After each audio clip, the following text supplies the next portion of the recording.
अरे आप फोन पर होल्ड पर थोड़ी हो जो ये ट्यून सुन रहे हो।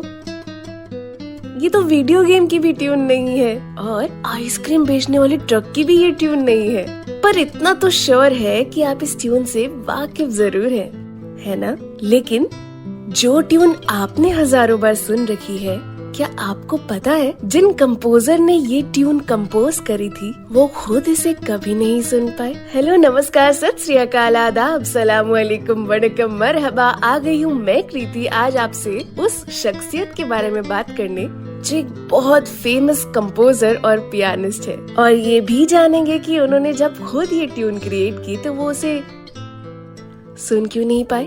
तो इन कंपोजर का जन्म 1770 में जर्मनी में हुआ था, और क्योंकि इनकी फैमिली में से इनके दादाजी और इनके पापा म्यूजिशियन थे, उन्होंने बहुत जल्दी नोटिस कर लिया था कि इन बच्चे कंपोजर का इंक्लिनेशन जो है वो म्यूजिक की तरफ है, जिसके कारण इन्हें इनकी पहली ट्रेनिंग पियानो में इनके पापा ने देनी शुरू करी थी। म्यूजिकली तो इनकी ट्रेनिंग शुरू कर दी गई थी, लेकिन साथ ही साथ इनको लाइफ की ट्रेनिंग भी मिलनी शुरू हो चुकी थी। इनके जो पापा थे वो बहुत ही स्ट्रिक्ट पियानो टीचर थे उनके लिए, क्योंकि जब भी ये पियानो बजाते वक्त कोई मिस्टेक करते, इनको इनके पापा से बहुत ज्यादा क्रूअल पनिशमेंट मिलती। और इसका एक्सटेंड तो यहाँ तक था कि जब भी ये सो जाते रात को और इनके पापा लेट काम खत्म करके घर आते, तो इस सोते हुए बच्चे को उठाते और कोई भी पियानो पीस उनके सामने प्रैक्टिस करने के लिए कहते, और अगर उस टाइम कुछ मिस्टेक हो जाती तो उन्हें बहुत मार पड़ती थी। और ये सब इसीलिए हो रहा था क्योंकि इनके पापा जो थे वो इनको एक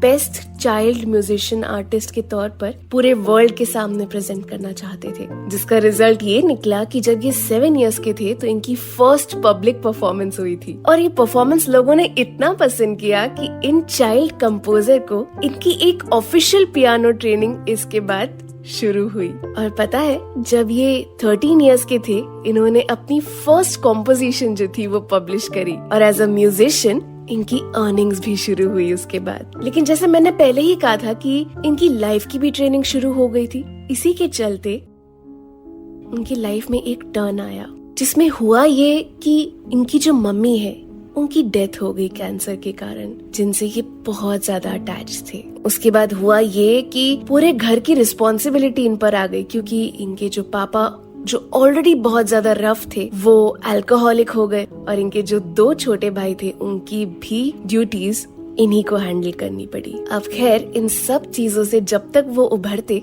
तब तक लाइफ अपना ही एक और टर्न ले चुकी थी। अगर आप म्यूजिक से किसी भी सेंस में रिलेटेड ना भी हो तो भी शायद आप एक बात को जरूर समझते होंगे कि हमारी जो सुनने की सेंसेस है, अगर वो बंद तो छोड़िए, लेकिन अगर कम भी हो जाती है तो हमें कितनी तकलीफ होती है ना?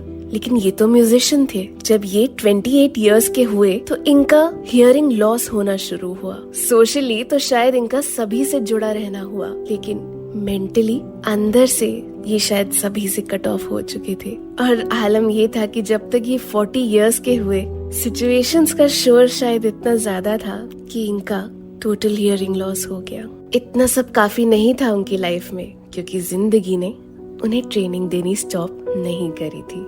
अपनी लाइफ में जितने भी लव प्रपोजल्स उन्होंने दिए, एक रिलेशनशिप से गुजरने की बजाय उन्हें सिर्फ रिजेक्शंस के थ्रू जाना पड़ा। और पता है क्या, 18 और 10 में जब उनकी हियरिंग कैपेसिटी पूरी तरीके से जा चुकी थी और एक और रिजेक्शन उन्हें हासिल हो चुका था उनकी लव लाइफ में, तो उन्होंने एक कॉम्पोजिशन बनाई अपनी लव को डेडिकेट करने के लिए, जो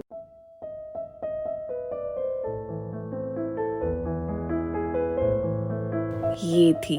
इसका नाम है फॉर एलिस, और अगर जर्मन से इसका लिटरल ट्रांसलेशन किया जाए तो इसका मतलब है फॉर एलिस, क्योंकि माना जाता है कि उनकी गर्लफ्रेंड का नाम शायद एलिस था। और ये कंपोजर जिनकी मैं बात करती आ रही हूँ तब से, वो है the very famous, the musical genius Ludwig van Beethoven, जिन्होंने न जाने कितने सारे कॉम्पोजिशंस बनाए अपने टोटल हियरिंग लॉस होने के बावजूद भी। तो सोचो उनमें म्यूजिक कितना बसा होगा। तो खैर, पता चल गया अब आपको कि जो ट्यून आप अब तक वीडियो गेम में सुनते आ रहे थे वो तो एक लव को ट्रिब्यूट था। बट पता है क्या, बेथोवन जो अपनी लाइफ में इतनी सारी स्ट्रगल्स फेस कर रहे थे, और आप जो ये पोस्ट सुन रहे हो, हाँ, मैं आप ही से बात कर रही हूँ, उनकी और आपकी लाइफ में एक चीज कॉमन है, लाइफ से और सिचुएशन से ऊपर उठने की स्पिरिट।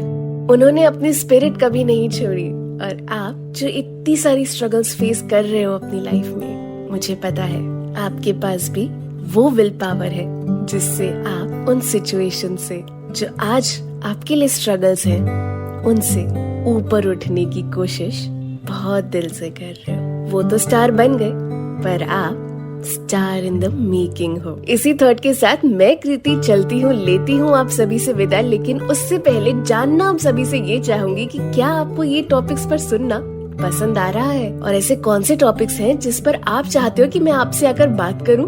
कमेंट सेक्शन में जरूर बताना। तो अब चलती हूँ मैं, लेती हूँ आप सभी से विदा। Until then, bye bye, take care, keep smiling and keep shining to the star in the making.